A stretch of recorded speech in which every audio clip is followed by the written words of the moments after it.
There it is. There it is. You are live. I Uh, can see it. I saw the mark there. Stream yeah, live. yeah. Good, good. Good morning, everybody. Ravi, tornado watch there in in Florida. That's a weird one. Usually hurricane watch, but tornado watch in Florida. What's happening to this world? It's just gone.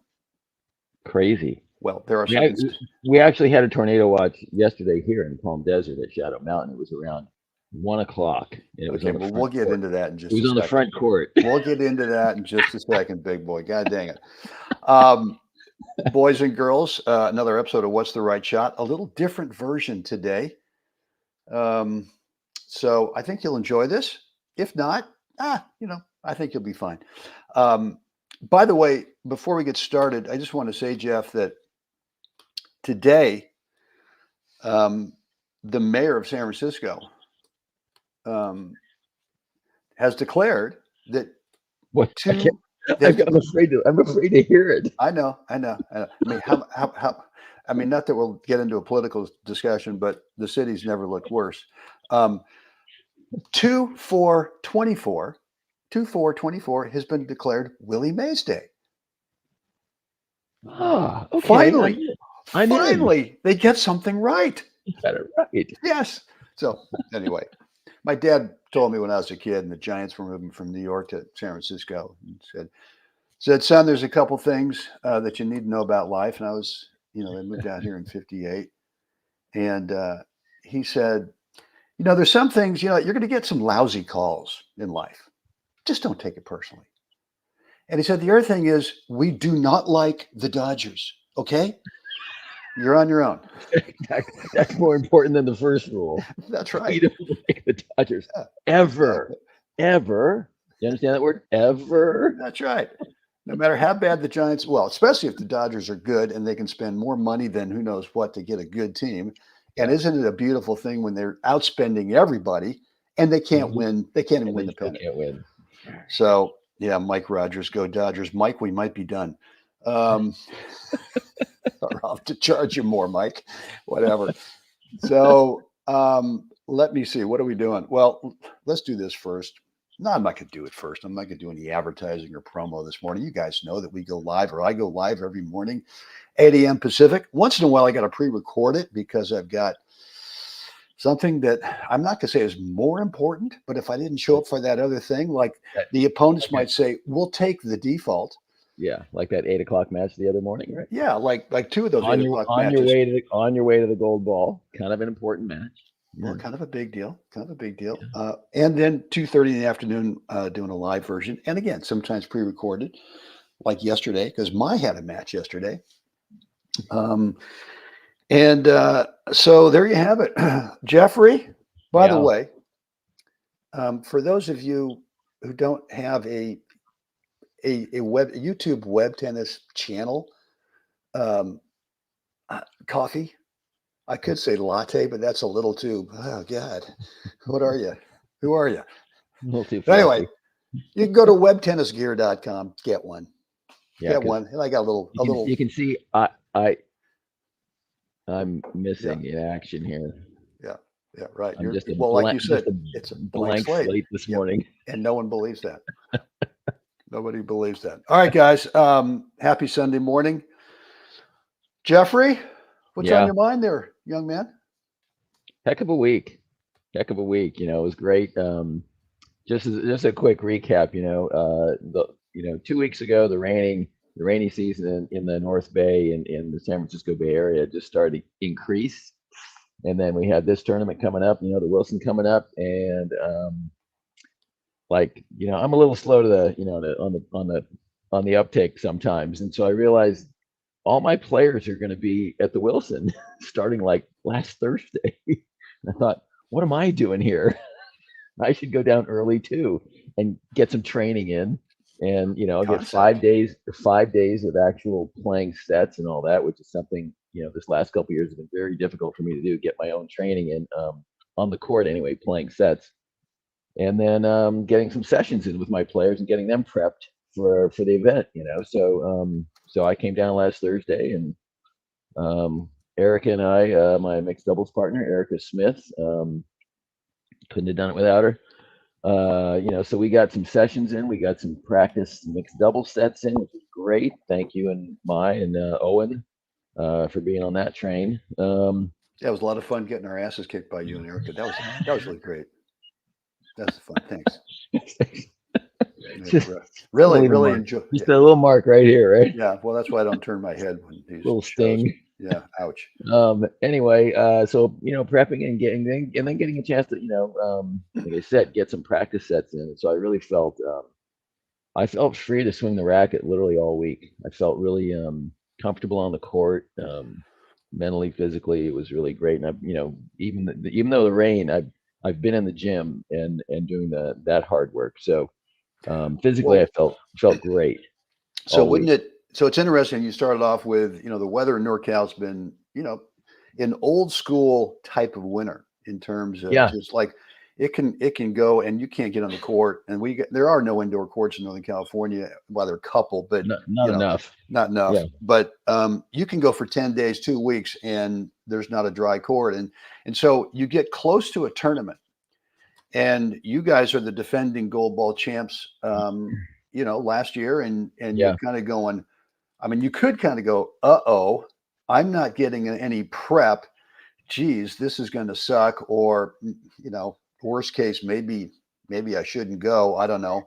But I think at some point, and I've done this before where I played a tournament, a national event, and I've arrived there with literally with zero expectations, yeah, because I've gone, man, my prep has just not been what I like. And so I'm right. going to go, but I don't know, man. I could lose to Yeah. him today. I could lose to that guy. I could lose to, Anybody, anybody. anybody. And so, but yet you get there and all of a sudden you get through a round or two and you go, God, I feel good. Yeah, I love this feeling. yeah. Swinging free, and we had a good run. We had a really good run. Yeah. We played tough teams along the way, and we the first two rounds we got into some early grooves after getting deep into the first set, and then just ran with it. And so yeah, we kind of stormed through pretty good. The semifinal was tough. It was kind of a herky jerky match, tough to get rhythm. And that was an interesting. That was a really good test, I think, going into the final for us, because we were down 4-love in the first set, and then rattled off 6 games. Down 3-love in the second set, rattled off another 6 games. And so that was just, to me, really confidence building for Erica and I, both as a team and individually, how we supported each other, how we just kept on task and just kept our heads down, made some micro adjustments that Hey, would look, have been, look. I think when you go down 4-love in a set and things aren't quite going right for whatever reason, it's not really like, okay, well, we got to go to plan B. All right, we got to totally no, change. It's more like, you just kind of tell yourself, hey, do your job, just do your job, and get that message to your partner, like, hey, partner, you have to do your job. But it's more like you go to your partner and say, hey, look, I'm just going to do my job here. Let's go. yeah, yeah, That's let's it. go to work. Let's go to work. And literally, it's that job part of it. But I was really proud of us for really sticking together as a team. It was just a unified. We got to fight for this today. That's there she is, cannon forehand and great racket head control at the net. She can put that ball in a dime, and she's not afraid to stand there in front of any guy and take what they can deliver, because she can take it. Just I'm so proud of her for Erica doing how much. Smith with a good 20 plus, I'd say 24. Maybe it's Somewhere in Willie that Mays ballpark. day. Yeah, right. 24 gold balls. Maybe the 24 Yeah, keeps could popping be. up. Yeah, yeah, just fabulous, fabulous competitor, great ball striker. I'm lucky she asked me to play. And that was a few years ago after we played an exhibition together that you brought her to. And because I had never met Erica before that, we That's right. knew each other from junior tennis and all that, but our paths had never crossed. And so we had a great time in the exhibition. And then she said, are you busy for the Marin Nationals next year? I said, just call me when it's time. If you're And asking me, do I want to play mixed doubles with you? right, Ask away. Just go ahead. just go ahead. So anyway, that's how it started. That's a brief story of that. But yeah, it was just so the semifinals I think was critical going in yesterday. And just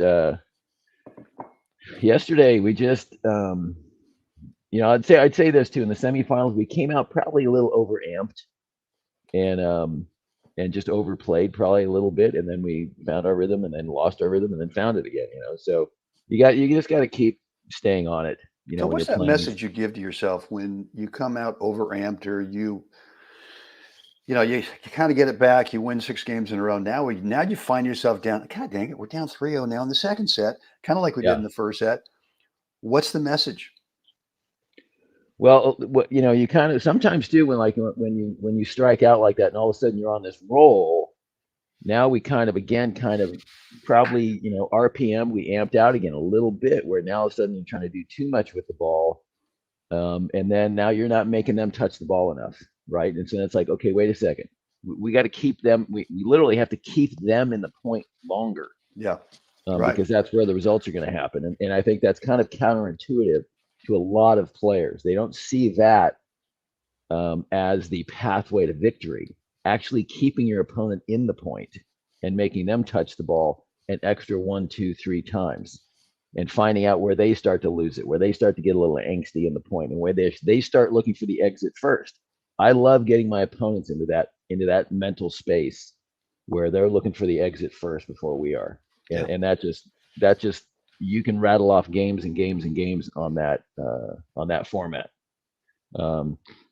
So that was getting through that, and realizing, understanding it afterwards, really. And you're understanding it in the middle of it. You got a good partner, and you're both kind of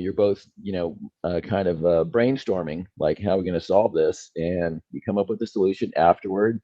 There's the the download, and you go through the match a little bit, and you come up with some clarity about what happened, and how do we, okay, good to know. And and tomorrow let's go out there and really let's start out just playing journeyman ball.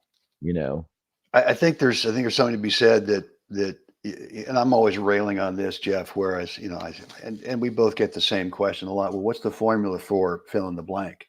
And fill in the blank could be stroke technique, could be tactics, could be mental. Hey, how do I find the zone?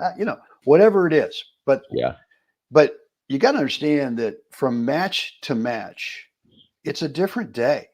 And you, just because yesterday you came out of the blocks and you were in fuego from point one, went through a good team, and that you come out tomorrow, or you come out today expecting, well, it should be the same thing, because now but it just, every match is sort of a different experience, and you have to be able to be calm enough and aware enough of who's doing what to whom, and today might be something different, and just have the clarity to not force feed yesterday's performance into today's, and make some adjustments if needed.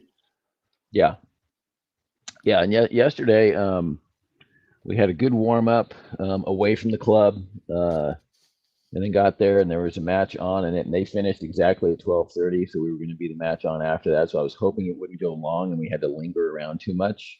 And so match finished right at 12:30. So we got on, and we got started maybe by 12:45, somewhere in there. Good quick warm up, and I felt just really clear yesterday. I felt calm in my mind, fearless, kind of, okay, let's swing the bat today. Let's just, you know how to do this. Let's take some cuts, and let's just see where this goes. And I came out, striking the ball clean. Swing freedom was there. And I just, in my head, I just kept really bringing myself back to what a blessing, and how grateful I am I get to do this. Let's swing the bat. And I just kept that in my head the whole time, every time. And I knew that, because we ran out, we won the first set 6-1. And I knew that wasn't going to be, we're just not going to run through this. They're a tough team. We played them in the final last year. They play a lot of mixed doubles together. then, then then you're in the meat of it now. We're on serve 3-all in the second, I think. And I just kept bringing my mind back to that, to not get lost in the, ooh, what if, ooh, and all that. Anytime those little thoughts came in, I would just repeat that little phrase in my head and just go, no, no, get out of here. You're not welcome here. I got business to attend to here, and let's go. Get out of here. You're not welcome here. Okay. You're not welcome here. You're gonna have to get out. And Right. it goes on in my head. Anybody wondering out there, how many conversations, what kind of conversation is going on? It's an actual conversation. And props to Erica. She played 3 matches on Friday, and I know she was hurting yesterday a little bit. But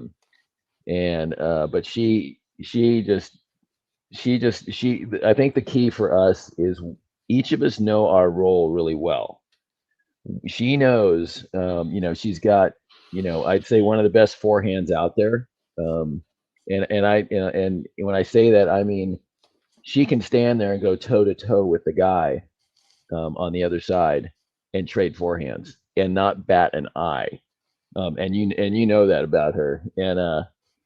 And so if I can squeeze the cord a little bit and make the guy play the edge a little more, then she stands over there and just wails on forehands. And then I let them choose. Oh, maybe I should go down the line now. Maybe I should do it now. And that's when errors start to happen. And I start making the court small, and I just let her do her work. I trust that she's there to do it, and she does it so well. And so our roles are really, really defined on how we she sets, I spike. Kind of in a, and yesterday I spiked well. I moved well the whole time, covered a lot of court. Yesterday too, I think one of the other things that was really great is I was seeing what was going on.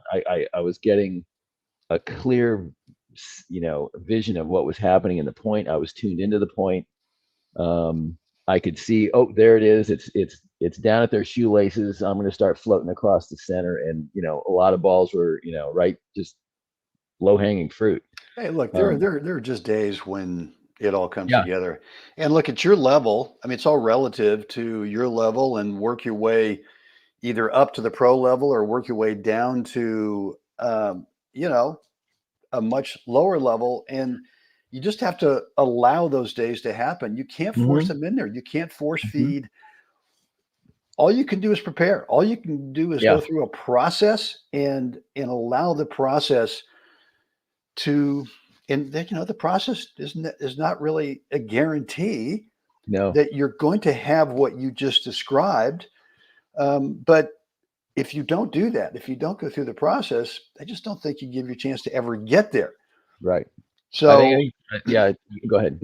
Well, I just want everyone. I think the overall message I want to get across today, and you can underscore this, I think, Jeff, is that you just have to keep working, and if that means a process in terms of what you're doing, stroke technique wise, to do less, and what you're doing tactically, thinking about it,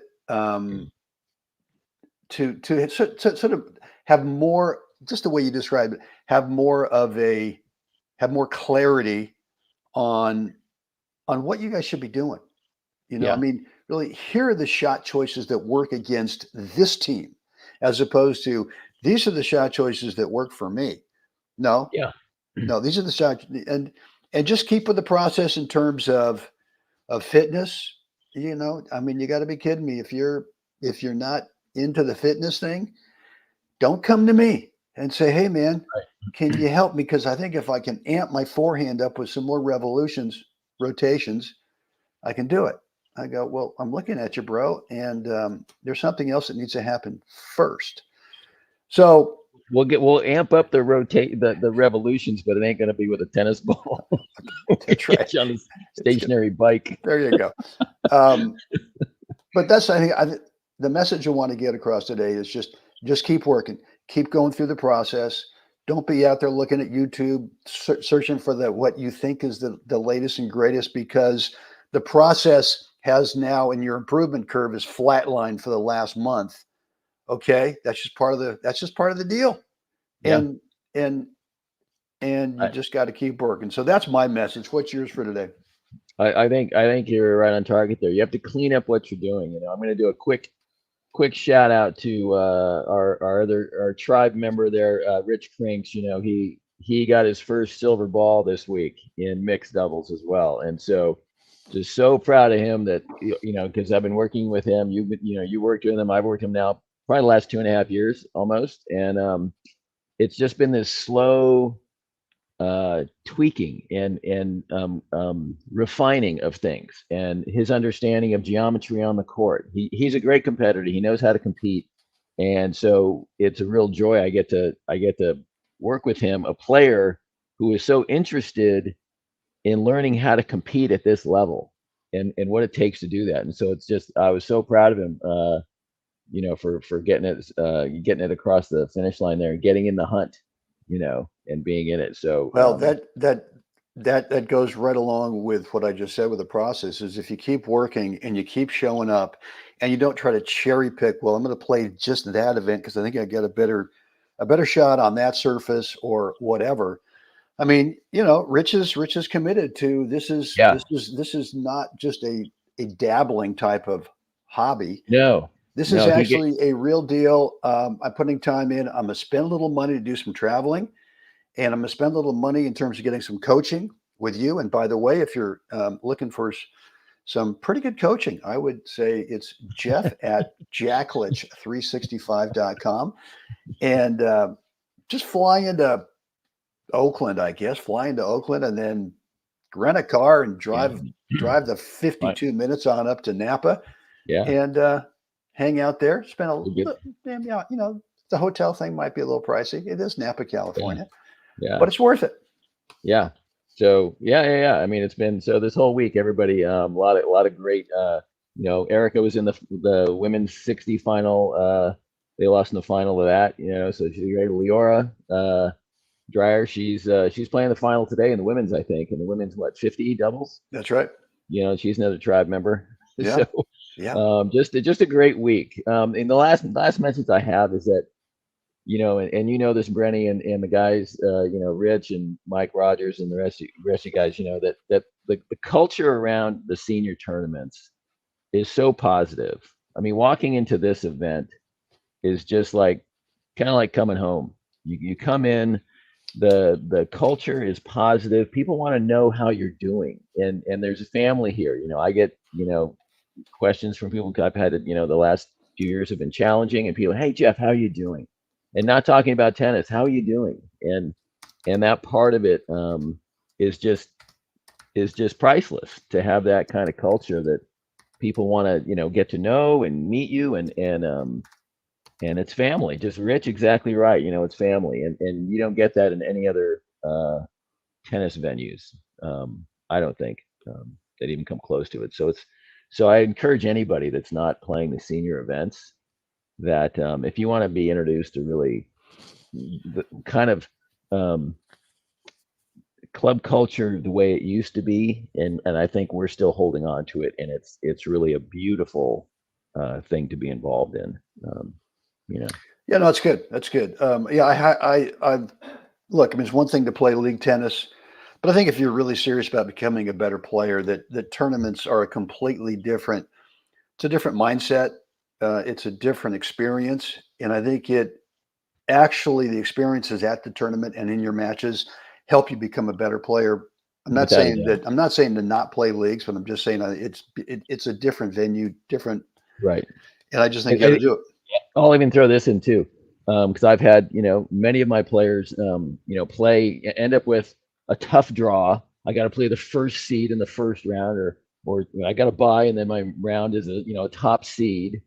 And I always tell them, play the match, play your heart out, do your best, take swings, don't be careful, don't be shy, do your thing. And I've watched a lot of these matches, and then I say after the match, shake hands when you're sitting down there and you're collecting your stuff. These guys are more than happy to have a conversation with you. Ask them questions. Ask them, so what do you think? I'm really I want to get better at this. What do you think? what did you see today in our match? I know you kicked my ass 0-0 or 0-1, but what did you see? And literally everybody will spend the 10, 15 minutes with you on the court. And these are the guys you need to talk to. The guys who are winning these events, the guys who are, always, in the hunt for the ball. These are the guys you should be having and building those relationships with. And they are more than happy to have that conversation with you. And so don't let those opportunities sneak by when you're in it, because that is really where you're going to grab a lot of gold, wisdom, not tips, wisdom, on a path forward, what to adjust. So anyway, I encourage everybody to do that. Another gold ball winner, Kevin Kearney, just checked in. Kevin. I see him. Hey, Kevin. He won the 70 mix. So what do we have this week? We've got the 60 mixed. We have the 70 mixed. We have the 75 mixed. Ooh. I don't know if there's the 80 mix is actually a Mission Hills member. Yeah. So anyway. Well, and in the 70, that was Kevin, and then Rich was the silver in that. So that's right. That's a double. Right. That's right. So, all right, guys. Well, look, hope you enjoyed today's different episode. Any more comments or feedback, some questions, right down below in the comment section. That'd be cool. Or you can shoot either one of us an email. Jeff's over at jeff@jacklich365.com. I'm Brent at webtennis.com. And I just also, in the comments I posted, Pacific Coast Senior Tournament Memorial Day weekend this year, Berkeley Tennis Club, yours truly is going to run that event. And with all due respect, it needs to be upgraded, and for several different reasons. So we're going to get it back to the concierge level in terms of a very player-friendly event. Scheduling is going to be player-friendly. The food's going to be player-friendly. There might be some beverages along strategically placed on the deck and down below and that kind of thing, and it'll be fun. It'll be a fun event. Is registration open yet? Can I sign up now? Brent at webtennis.com. Yeah. Okay. No, it's going to be fun. It's going to be a great event. So it's in Berkeley, Northern California. I can't remember the exact dates, but it's over Memorial Day weekend. Yeah. And if you've never played at the Berkeley Tennis Club, it is the historical hub of tennis in Northern California. The players that have walked through those doors, unbelievable, onto the grounds there, are legendary. And I can tell you, I love playing there because I just walk through those doors and the energy is there, and it's like, let's play ball. It's the best. Yeah, no, it's great. It's great. And the Claremont Hotel, now called the Resort, but the Claremont Hotel in the backdrop. Yeah. And people have never been there, players have never been there before. They look at a picture and they go, my God, that's one hell of a clubhouse. Right. Oh, yeah. It's pretty good, Let's see. Ravi is an all-week tournament, just a weekend. No, it's starts on a Wednesday. I believe it starts on a Wednesday and goes through Monday, the Memorial Day. So it's a Wednesday, Thursday, Friday, Saturday, Sunday. It's a 6-day tournament. Yeah. It's a 6-day tournament. All age groups, singles and doubles. There are some family events as well. Yeah. But if you've never been there, and they've got some rates now at the Claremont. The rates are kind of funny. Normally it's about $450 a night. So I think they're giving the rates down to like $298 a month. I mean, $298 a night. And I'm going, wow, that's a rate. Okay, that's cool. It's a heck of a week, though. Yeah, but there are some other places. Because the bar up there in the hotel is awfully nice. So you've been there, huh? Okay. I've wandered up after a match or two. That's right. Okay. Yeah. Yeah, it's the hike going up there that's a little rough. All right, guys, we got to get out of here. I got to get in the gym. I got to get in. I got to get on the road too. Okay, man. Yeah. Jeff, always great and listen, congratulations on your second gold ball. That is terrific. Thank you. More to come. I'm going to keep encouraging you to not only go out there and start demanding from a top guy in your age group, hey, bro, we're playing doubles at this upcoming event. Yeah. Because you're ready to roll with some men's dubs as well as I think some singles too. So, all All right, guys, get out there, help someone else have a great day. See you again next time.